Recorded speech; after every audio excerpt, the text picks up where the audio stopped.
I recently noticed something remarkable about the Jewish calendar and the biblical festivals.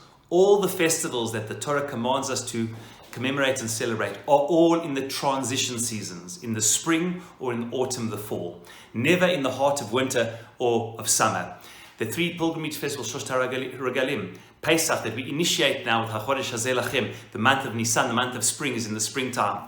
And we count all the way to Shavuot, to Matan Torah, which is at the end of the spring, beginning of the summer. And so to the other end, in the fall, in the northern hemisphere, where Rosh Hashanah, Yom Kippur, Sukkot, and Shmini Atzeret is in the fall. How come nothing in the summer? Only the difficult times of the Churban Beit HaMikdash, and of course in Chanukah in the winter, happen much later on in Jewish history. But all the Torah mandated festivals in the transition times. And I believe the Torah is telling us that ultimately spiritual life, reflected through our chagim, the great momentous historic events, and those that we hope to continue to celebrate and to emulate, have to be at times of growth.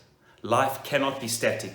It cannot be stayed. It can never be stuck in the heart of winter or in the heat of summer. It has to be a transition time where the seasons and life around us are in transition and everything is moving. That is the essence of HaChodesh, hazeh, lachem. This Shabbat, we usher in the month, the great month of Nissan, the beginning of the redemption from Egypt, the month which is called both HaChodesh, hazeh, lachem, Rosh Chodeshim, the first of all months, initiating in the new calendar of months, the first month, and secondly, it's also called Chodesh Aviv, the month of spring. It must always in the northern hemisphere be in the time of transition from winter to summer, spring. And it really made me realize that spiritual life, beginning our spiritual journey as a people, has to be in a time of forward and onward growth.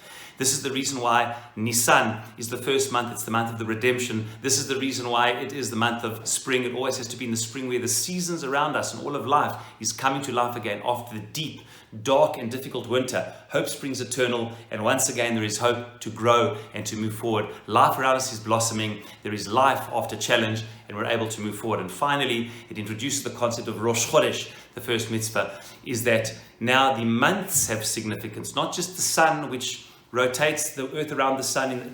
The sun seems the same size to us all of the time, but not the moon, which is in constant motion.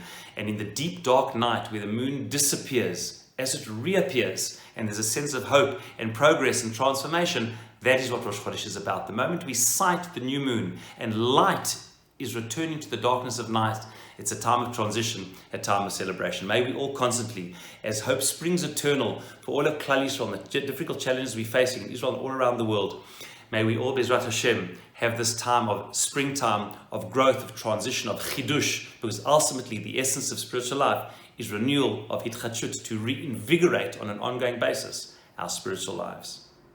Shabbat Shalom and Chodesh Tov.